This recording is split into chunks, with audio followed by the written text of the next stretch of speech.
Welcome aboard. It's Captain G with Newblood 9.7, July 1940, Italy.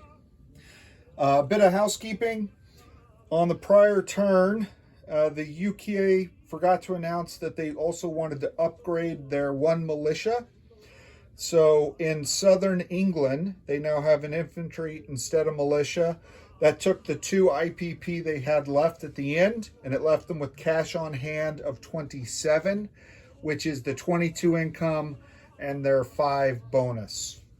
For the FEC, they also had an upgrade of militia that he didn't announce. So the militia in Calcutta is now an infantry. That used the last 2 IPP that they had on hand, and their current cash on hand is 16, which reflects their 14 income and their 2 bonus. For Anzac, purchased 2 Marines, but the factory can only produce 1 unit. They can build colonial infantry, they can upgrade militia, they can place militia, but factory produced, they can only make 1 unit. So the Marine was returned and they got a 4 IPP rebate. So their cash on hand reflects the 7 income, no bonuses, and the 4, so they have 11 to spend next time. And then finally, the Free French, they bought an infantry and a militia for 5, but they only had 4 cash on hand. So the militia that I think he placed in Madagascar went away. That left them with 1 plus the 2 income they have. They cash on hand next turn is 3. So that's housekeeping. We're going to move on now to Italy's turn. 1 tech, we're at turn 9, and we're only at phase 2 with our 1 tech on a 50-50 dice. So I'm feeling pretty good about this, Eggman. What do you think? We're going for improved construction, 7 or more. 7, all right. Things are finally going Italy's way. Let's hit that back up. Guy fell down. So that moves us to phase 3. And the king is not thrilled about technology anymore. He's over it. For their income, because they can't wait on the technology, Italy has 22 IPP cash on hand. They're spending 6 for phase 1 of a battleship, 7 for a transport, that's 13. And a Marine is 4, is 17, and the second Marine is 4, that's 21. Leaving them 1 IPP cash on hand for them to place. So I'll move that out of the way. And we'll move on to combat. We do have several combats this turn. The first is in South Africa. The colonial infantry and the cavalry from Rhodesia are moving down. Also, the fighter and the tactical bomber, air-based out of Abyssinia, are joining the battle. Moving down 3, they have 2 remaining, but they're only going to land in Rhodesia. The next battle, Malta. Launching from the port in northern Italy, the naval transport is bringing the last Italian Marine and the artillery, and moving 1, 2. And joining them, the transport in this task force, which I might as well bring up because it's all being used. So this transport is picking up 2 infantry from Tripolitania, and they're assaulting the other side of the island. The Italian battleship and 2 heavy cruisers are providing naval gunfire support. The air base in Sardinia are scrambling 1, 2, 3, and they'll have 2 left. 1, 2, they'll land in Sicily. So that fighter is joining. The fighter in Tobruk is going 1, 2. It'll have 2 left, and it will also land in Sicily after the battle. A lot of Italian attention on a militia. Next attack. When the Germans took Yugoslavia, the Yugoslavian Navy aligned with the UK, so we have to destroy this torpedo boat destroyer. So from that fleet, the remaining 3 light cruisers and 1 destroyer are moving 1, 2 to M5. and supported by the Italians' medium bomber hitting C-Zone M5 for that battle. And then finally, what disappointingly is just a walk-in, our forces in West Egypt are moving into Lower Egypt. So that is 4 infantry, 1 colonial infantry, 1 motor rifle infantry, and 1 artillery. And no combat there. This was supposed to be the big battle, but Lancerbolt denied us the opportunity for our big battle this round by attacking Transjordan. So that's an automatic.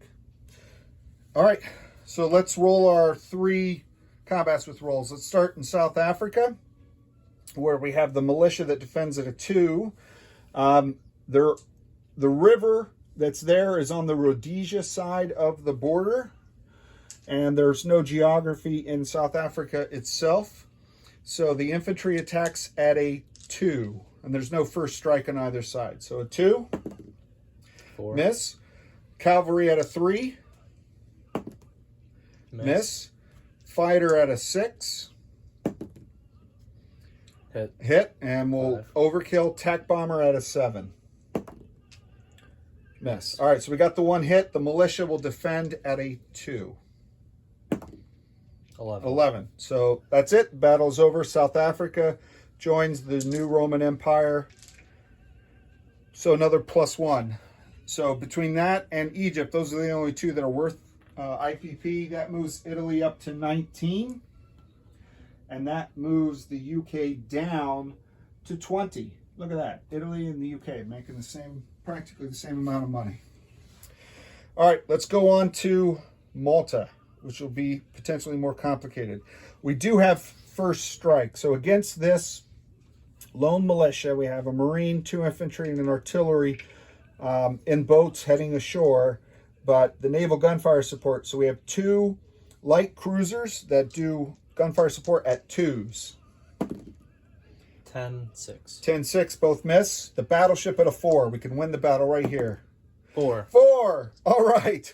Outstanding. That's what we need. So we have taken what Mussolini could never take, which is the island of Malta. So we land our forces where I think now the Italian military outnumbers the population. And both aircraft land in Sicily. Well done, Regia Marina. Outstanding. All right, final battle. Final battle is in M5. We have the torpedo boat destroyer, which defends at a 2. And we have 3 light cruisers that attack at 5s. 3 5s. 3 5s. 2 12 12. All right, so that's 1 hit that gets him. Let's go ahead and roll the destroyer at a 4. 5. Miss. And then the medium bomber at a 7. 5. All right, so 2 hits. The torpedo bomber goes down, but it shoots back. It defends at a 2. 10. Miss. All right. So the medium bomber will land back at the airbase in northern Italy. We have 3 light cruisers, 1 destroyer at M5.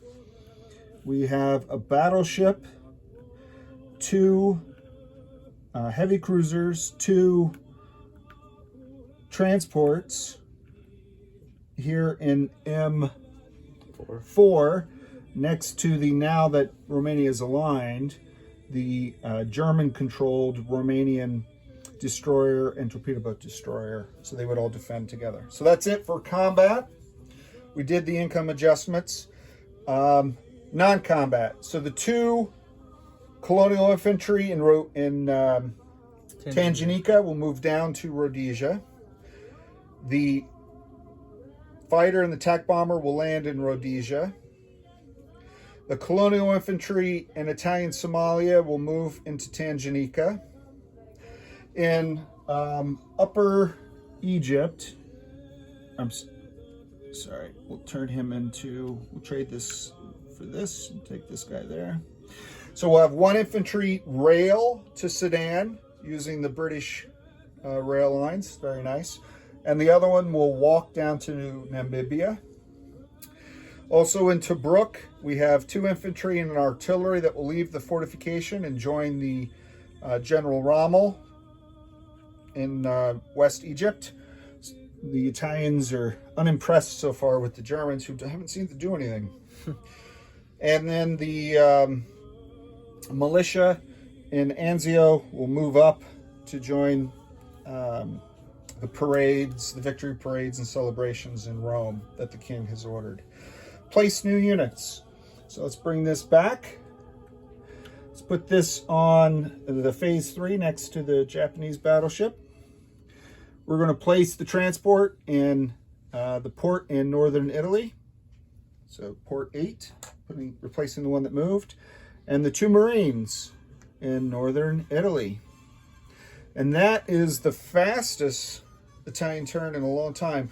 I think I called off the disposition of forces, so if anyone has questions on what we have where, let me know. Let's quickly show the board for income. You want to bring that over, Egg? So the Italians moved, there we go. The Italians moved up from 17 to 19. The British fell from 22 to 20 because of South Africa and Lower Egypt. The bonuses that Egypt get now, they get 2 for having no warships in the Med, and now 2 for the Mediterranean. And also now Suez, that flips over, so they lose that. And where's the other one? Suez, that flips over, they lose that. So unless they retake it, they will not collect those bonuses. That completes the Italian term. Next up is Lancer Bolt for KMT and the what's left of the US. This is Eggman and Captain G, over and out.